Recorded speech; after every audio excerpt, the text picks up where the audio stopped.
Olá, você que nos acompanha aqui no canal 4 da NET, a TV Câmara, nós estamos no ar com mais um Fique por Dentro. Aqui você tem mais informações de utilidade pública, de serviços, de instituições que estão em Rio Preto, talvez você não conheça ou queira conhecer um pouquinho mais. E hoje a gente vai conversar com a Eni Maria Goloni Bertolo, que é pesquisadora da FAMEP, da Faculdade de Medicina aqui de São José do Rio Preto, e ela vai falar um pouquinho sobre esse universo da universidade e também da pesquisa no meio acadêmico. Olá, Eni. Olá, tudo bem? Tudo jóia. Fala pra gente um pouquinho qual que é a área de atuação sua lá junto à FAMEP. Sim, eu sou professora da faculdade, do curso de Medicina e do curso de Enfermagem e também do curso de pós-graduação, ou seja, na formação de mestres e doutores.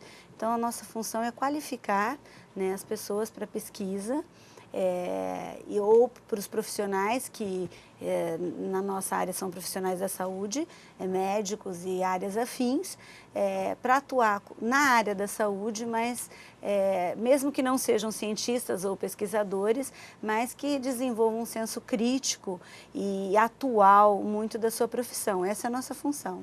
As pessoas que não estão no meio acadêmico, geralmente acham que a faculdade é só para ir lá estudar, pegar o conhecimento e pôr em prática. Mas existe essa outra função da universidade, que é a pesquisa. O porquê dessa função? Qual que é o objetivo da pesquisa no meio acadêmico? A pesquisa é trazer conhecimentos, né, novos conhecimentos, e que esses conhecimentos sejam difundidos não só para a comunidade local, para a população, para os profissionais, mas para o mundo como um todo. As nossas pesquisas são publicadas em revistas internacionais, nós vamos a todo ano para congressos também internacionais, para que nós possamos trocar ideias entre os diversos cientistas e apresentar esses dados, discutir e ampliar o foco do nosso trabalho, né, com essas outras universidades, né, do mundo como um todo, tanto dos Estados Unidos, Europa, enfim. E isso é que nos traz um retorno importante, e a gente acaba conseguindo recursos para continuar, recursos de agências de fomento, tanto nacionais como internacionais, para continuar o nosso trabalho, que às vezes não tem um benefício direto para o paciente, mas ele tem um benefício geral para o conhecimento daquela doença a ser investigada. Nós vamos chegar lá. Qual que é a sua área de atuação, Eni, para a gente entender? Eu sou geneticista, então eu trabalho com doenças que são hereditárias, né? Doenças em que envolve o material genético, aquele que é transmitido, né, para a população entender melhor, aquele que é transmitido de pai para filho, né, dos pais para os filhos. Sim, isso é uma coisa assim, a gente imagina uma pesquisa, a gente imagina um laboratório, aquilo que a gente vê em televisão, né? Eu queria que você me dissesse como é que funciona esse universo de pesquisa na universidade. Vocês têm pacientes ou vocês pesquisam com animais, que é uma coisa um pouco polêmica que estava aí na mídia. Como que é a pesquisa lá dentro? Como que é a sua rotina de pesquisadora lá dentro? Na Faculdade de Medicina, o foco principal ali na FAMERP é pesquisa que envolve problemas atuais de saúde, né, principalmente os de saúde pública. Então, o nosso foco no nosso laboratório, o maior é em câncer. Nós trabalhamos com câncer de cabeça e pescoço, com câncer de fígado, mama e colo retal, que é o intestinal. E que são bem frequentes na população, é difícil o diagnóstico precoce, o prognóstico também não é muito bom muitas vezes. Então, o nosso trabalho é esse, é com o paciente que já tem o problema, e nós vamos verificar no material genético marcadores do material hereditário, que nós chamamos biomarcadores moleculares, que pode ajudar o médico, tanto no diagnóstico dessa doença mais precoce, o possível, para que a gente tenha uma melhora para esses casos, o tratamento mais eficiente, porque muitas vezes o tratamento existe, mas algumas pessoas são resistentes. Por que disso? A resposta às vezes está no material hereditário. Então, nosso grupo, nós como geneticistas e biólogos moleculares, temos essa função de buscar essas respostas e ajudar no diagnóstico como no tratamento desses pacientes. Então, é com o paciente especificamente, aqueles que já têm o problema. Entendi. Aí, com a base nas características desse paciente que já tem um problema, vocês conseguem identificar ou chegar a um lugar para identificar em quem aparentemente não tem o problema. É isso? Futuramente é isso, né? A extrapolação dos resultados nosso, então muitas vezes, como a gente estava conversando aqui antes, né, do início da entrevista, é que muitas vezes eu não tenho uma resposta imediata para o paciente X que eu estou investigando, que já tem, né, o problema. Mas o conhecimento gerado da pesquisa com vários pacientes que têm aquele problema vai permitir que num breve futuro nós conseguimos fazer esse diagnóstico mais cedo e muitas vezes identificado esse marcador molecular por um exame de rotina, ele tenha um melhor tratamento. Ou para esse paciente que tem o marcador que foi investigado, eu vou usar uma determinada terapia. Para o paciente que não tem, eu posso usar uma outra medicação. Então, as respostas para os pacientes, para os indivíduos de uma maneira geral, é diferente. Então, nós temos que identificar isso. É muito difícil chegar num resultado tratando de pessoas que são diferentes. Exato. Principalmente numa população brasileira que é muito miscigenada, não é? O material genético aqui é diferente, por exemplo, da população asiática, da população da Europa, do americano, né, dos Estados Unidos. Então, nós temos que investigar aqui no Brasil para que a pesquisa deles possa nos ajudar e vice-versa. Né? Então, nós conseguimos colaborar bastante. E os trabalhos realizados no Brasil e do nosso grupo já têm contribuições importantes para esses pacientes. Eni, essa questão do indivíduo, ela dificulta chegar numa cura do câncer, por exemplo? Você ter cada indivíduo com uma característica genética diferente, dificulta chegar num final e falar, não, esse aqui é o remédio que vai curar o câncer? Exato, né? Não existe um único tratamento. Né? Tem cura, muitos tipos de cânceres? Tem, mas desde que sejam identificadas essas diferenças. Né? Então, alguns tipos já são possíveis essa identificação e muitos são curados de algumas doenças. Não de todas, mas muitas delas sim. Outros são resistentes. E por quê? Nós vamos buscar isso, né? Nosso grupo, por exemplo, agora tem começado um trabalho que é relativamente novo no mundo como um todo, né? Estamos buscando recursos para isso, né? Das células tronco-tumorais. Então, por que às vezes a gente tem a cura do paciente por 5, 6 anos, muitas vezes, e de repente há uma recidiva ou um tumor, falando de uma linguagem mais clara, aparece novamente um tumor em outra região, às vezes, ou o mesmo tumor de um paciente que já tinha sido como curado, tinha dado como curado. Porque essas células tronco-tumorais, aquela que deu origem, ela persiste. É um grupinho de células pequeno que deu origem a esse tumor. A quimioterapia, ou a radioterapia, ou a cirurgia, enfim, o método que foi utilizado para esse tratamento, não chegou a eliminar essa célula-tronco. E com o passar dos anos, o paciente volta a desenvolver. Então, identificando essas células tronco-tumorais, existe uma chance maior ainda de que a gente possa ter uma cura, então, definitiva para uma grande maioria dos cânceres. E falando em cura, a senhora estava dizendo, eu acho que a maioria da população hoje em dia já tem a consciência disso, de que quanto mais cedo você detecta qualquer doença, com certeza, a cura é mais provável. Esse tipo de pesquisa em que a sua equipe trabalha, ou a FAMERP tem trabalhado, ela quer detectar isso, essa precocidade para poder tratar? Exato. Inclusive, até, né, a gente busca até marcadores do material genético, biomarcadores moleculares, que pode predispor o indivíduo a desenvolver. Então, ele pode fazer um teste, inclusive, antes dele desenvolver a doença. E aí ele vai buscar uma qualidade de vida, alimentação, hábitos saudáveis.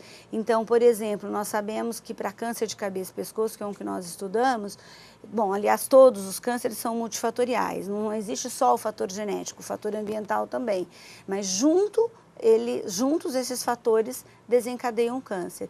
Então, por exemplo, o indivíduo que fuma, que tem o hábito de fumar e de beber, mesmo que seja socialmente, não é? Ele pode ter genes, ou seja, estruturas do material genético nele, que essa metabolização desses compostos é diferente dele para você, por exemplo, ou para outra pessoa. Por isso tem gente que fica bêbado mais rápido, Exatamente. ou não, gente que um remédio de dor de Causa cabeça faz... problema. Exato. Por quê? Por causa das diferenças individuais genéticas dele. Então, se ele tem essa predisposição e ele sabe que na família dele já teve outros indivíduos relativamente jovens que desenvolveu câncer, ele vai tomar mais cuidado, tanto com os hábitos de vida, com os medicamentos, o estilo de vida, não é? Para que ele possa não desenvolver a doença. Então, além da detecção precoce, se tem um sinal, ele vai lá e pode avaliar esses marcadores como antes de desenvolver, não é? Então, a medicina, ela também é preventiva, né? Não só curativa, como tem sido ao longo dos anos. Ela tem sido enfocada tanto na prevenção, como inclusive também na regeneração. Essas pesquisas com células-tronco também, no sentido de regenerar algo que está danificado ou com problemas, também isso é possível.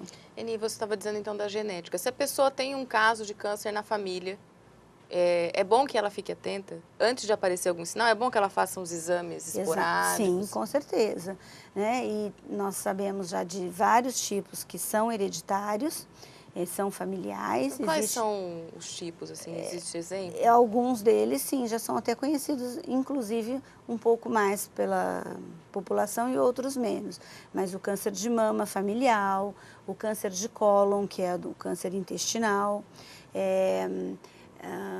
que mais? Alguns cânceres hematológicos, enfim, e alguns hábitos de vida que predispõem, que já é conhecido, como já é difundido pela mídia, que é o hábito tabagista e etilista. Então, a chance de que uma pessoa com esses hábitos desenvolva um câncer de pulmão, um câncer de cabeça e pescoço e outros, não é? Hepatocarcinoma, que é o de fígado, para quem ingere bebida alcoólica, né, é muito frequente, né? Então, isso já... Se ele sabe que na família dele existe alguns casos e ele tem esses hábitos, né, ele deve tomar cuidado com isso. Câncer de cólon, que é um câncer intestinal, ele começa com poliposes, que são... pode ser detectado com exame simples de colonoscopia, só que a população não faz isso de rotina. Mas se ele sabe que tem, ele deve procurar um proctologista e fazer o exame, né? E verificar se ele tem as condições que não são malignas ainda, mas que elas existem e pode se malignizar. Então, muitos desses tipos têm sinais e sintomas que o paciente não sente, mas que por avaliação clínica adequada pode permitir o diagnóstico de sinais e sintomas considerados pré-malignos, que nós chamamos.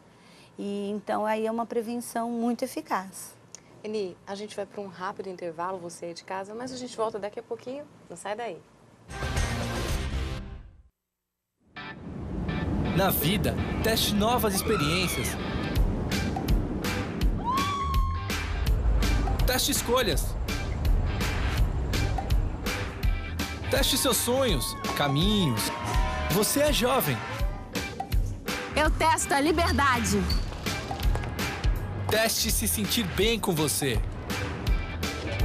Eu testo possibilidades. Teste a felicidade. Reinvente a vida.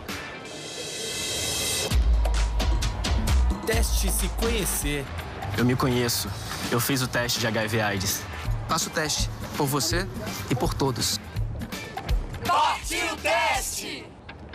Para se prevenir contra o HIV, o vírus da AIDS, use camisinha e faça o teste. Se der positivo, comece já o tratamento. Se conhecendo melhor, você vai seguir em frente, testando o melhor da vida. Ministério da Saúde, Governo Federal. Olá, voltamos a apresentar o programa Fique por Dentro. Aqui você tem mais informações sobre instituições da cidade, sobre utilidades públicas, enfim, várias informações aqui da cidade de São José do Rio Preto. Hoje a gente conversa com Eni Maria Goloni Bertolo, que é pesquisadora da FAMERP, professora também da Faculdade de Medicina, e ela está falando um pouquinho sobre pesquisa e sobre também a área de atuação dela, que é a genética, a questão do câncer e doenças que estão aí na genética. A gente falava no bloco anterior, Eni, sobre a prevenção, sobre os exames que as pessoas podem fazer, porque já tem casos na família. Eu queria que você frisasse, então, a importância das pessoas procurarem e qual o hábito que a pessoa tem que manter para, mesmo tendo histórico na família, não desenvolver um tumor, um câncer ou uma doença genética. As doenças genéticas são muitas, né? E cada vez mais a ciência descobre que toda doença, que é chamada de comum ou complexa porque tem vários fatores envolvendo a doença, tem uma base genética, né? Hoje não é só o câncer, não é só as síndromes genéticas, como a síndrome de Down, que é muito conhecida pela população, e várias dessas síndromes, mas doenças simples, como diabetes, a própria hipertensão arterial, os problemas cardíacos, doenças comportamentais ou psiquiátricas, todas têm etiologia genética. Você disse simples, mas que são graves. Eu acho que a população não dá a devida importância, porque a diabetes mata muito e a hipertensão mata também muito. Também, muito. Né? Problemas cardíacos, às vezes, simples, que não tem diagnóstico.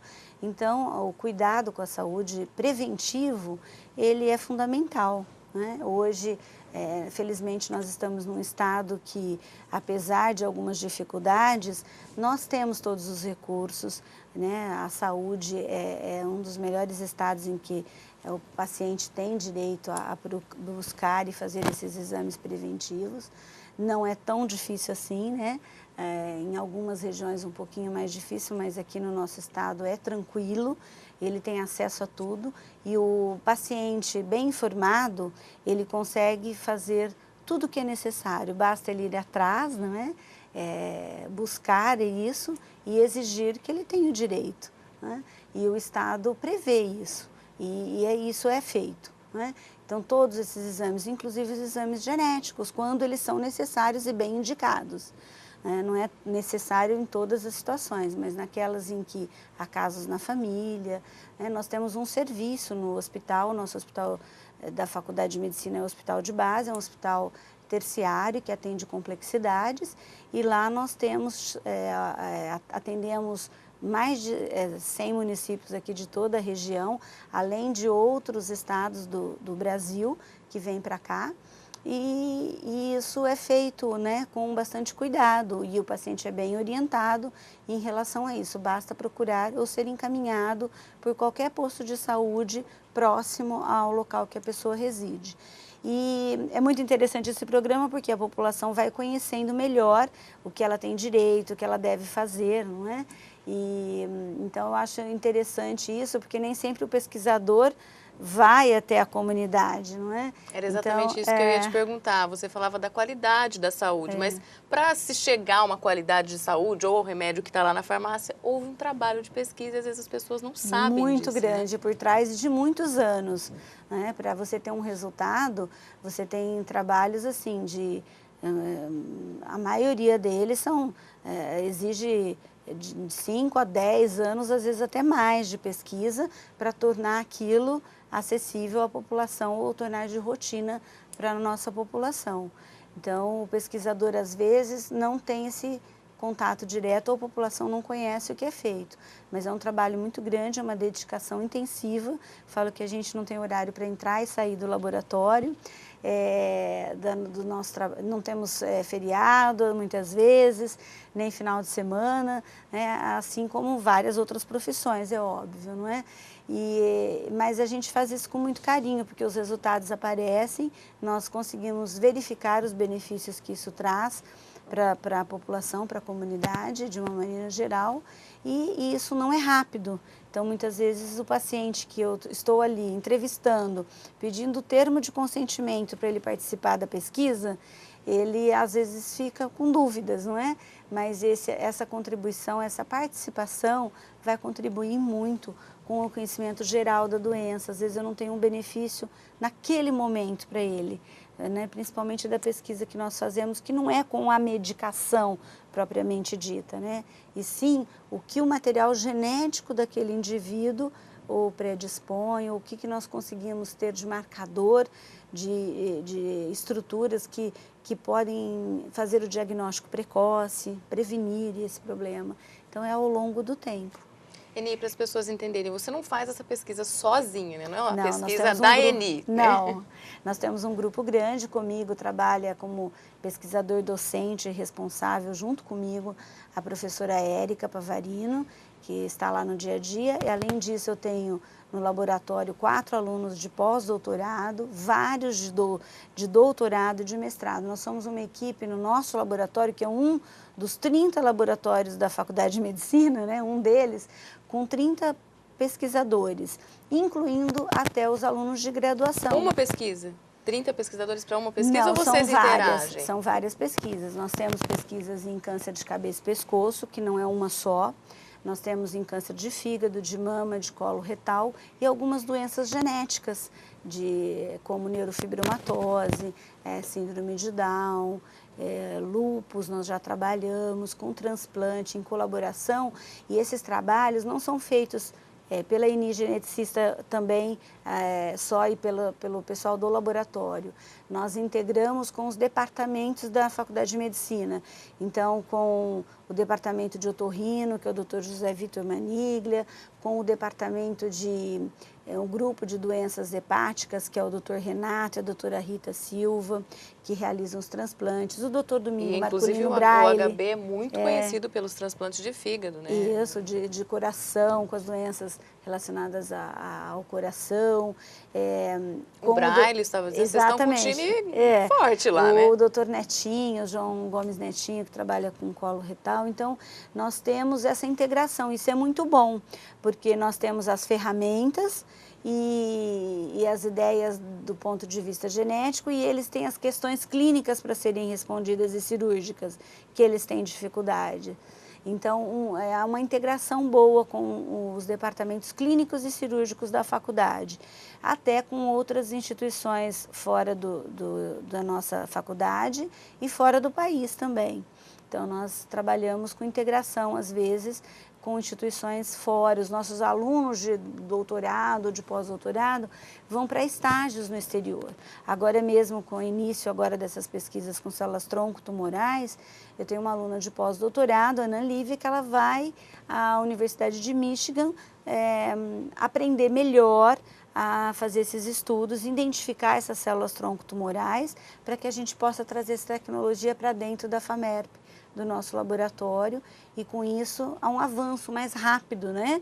Em vez da gente aprender sozinha, né, aqui, nós temos um grupo de excelência lá fora e que traz essa metodologia para a faculdade.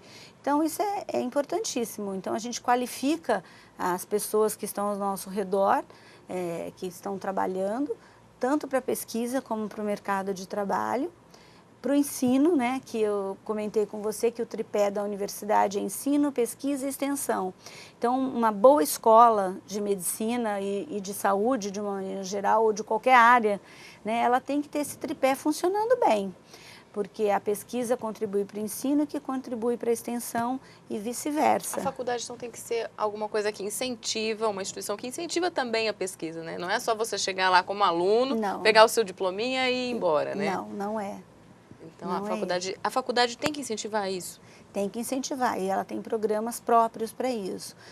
Próprio da FAMERP e em parceria com as agências de fomento, como eu comentei. Então, tem que ter parceria com agências do município. Nós temos, felizmente, o nosso município tem uma agência de fomento que nos ajuda também, que é a FAPERP.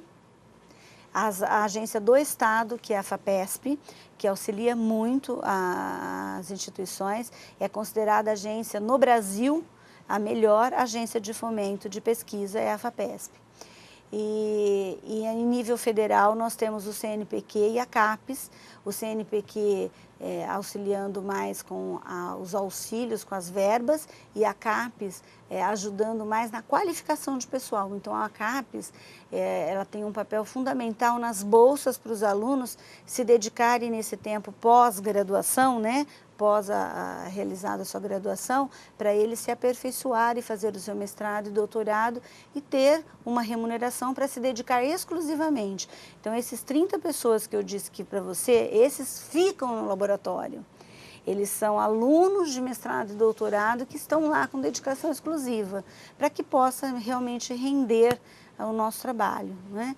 Os demais não, são profissionais que já estão na ativa. Para quem não está ambientado com a questão da pesquisa, essas agências que você disse de fomento, elas, na verdade, elas pagam para que a pesquisa aconteça, porque eu acho que as pessoas não têm a dimensão, mas a pesquisa é cara. Eu acho que muitas coisas que vocês têm para material vem às vezes até de fora do país, né? Raramente nós temos materiais que são produzidos no Brasil. Então, o material é todo de fora. E, além de a dificuldade da pesquisa no Brasil, ainda é o custo, né, da pesquisa e o tempo que demora, muitas vezes, para chegar esse material até o nosso laboratório. Quando nós vamos para outros países, dos Estados Unidos, da Europa, a facilidade que eles têm. Eles precisam de um reagente qualquer, um composto químico, para fazer um experimento, ele liga e o laboratório entrega no dia seguinte. Nós aqui demoramos no mínimo 3 a 4 meses, ou às vezes até mais, para que isso aconteça. Então, isso é ainda uma barreira, né? Era muito pior ainda no Brasil. O sistema de importação das agências facilitou um pouco, mas ainda nós temos dificuldade, e muitas vezes, em conseguir isso. Por isso que o custo é caro. Né? E nós dependemos das agências. E um apelo que os pesquisadores têm feito, né, eu aproveito o momento para fazer aqui, é das agências. Mas a pesquisa mais básica, como nós realizamos, nós temos muita dificuldade. Mas as empresas poderiam financiar. Elas têm algum incentivo para fazer esse financiamento ou ela só é uma doação? Não, eu acredito que tem. Eu não entendo muito disso, mas existe esse incentivo, sim. E, inclusive, elas podem receber pesquisadores dentro da indústria para melhorar os seus produtos, inclusive.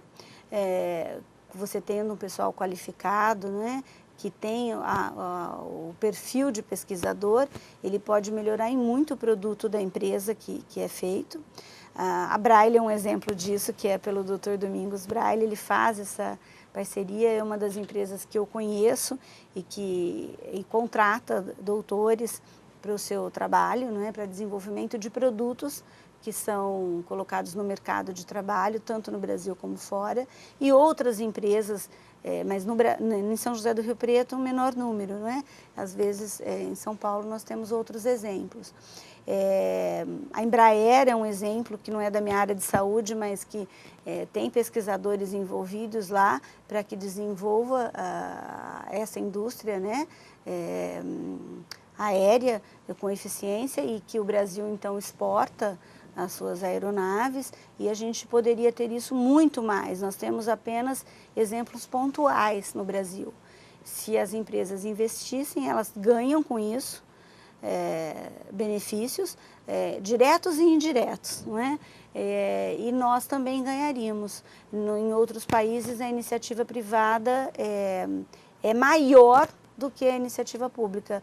É invertido. O Brasil aqui é maior as agências de fomento públicas e fora do Brasil é o contrário. Eni, se algum empresário estiver assistindo esse programa e quiser incentivar a pesquisa lá na FAMERP, faz o quê?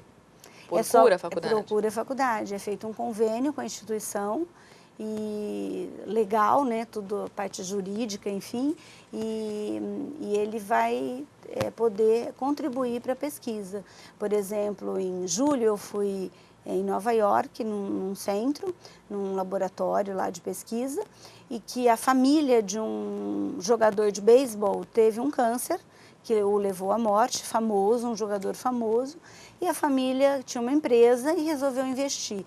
Hoje eles têm o maior centro de pesquisa em leucemia do país, lá do local. Por quê? Porque teve a iniciativa privada investindo e trabalhando com seriedade. Então, nós temos muitas instituições aqui, muitos grupos de pesquisa que trabalham arduamente e com muita seriedade.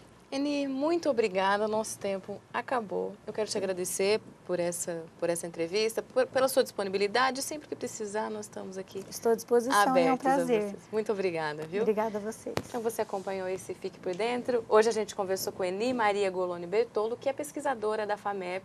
E se você tiver alguma sugestão de assunto ou alguém que você queira ver aqui no nosso programa, mande um e-mail para a gente. É jornalismo@camarariopreto.com.br.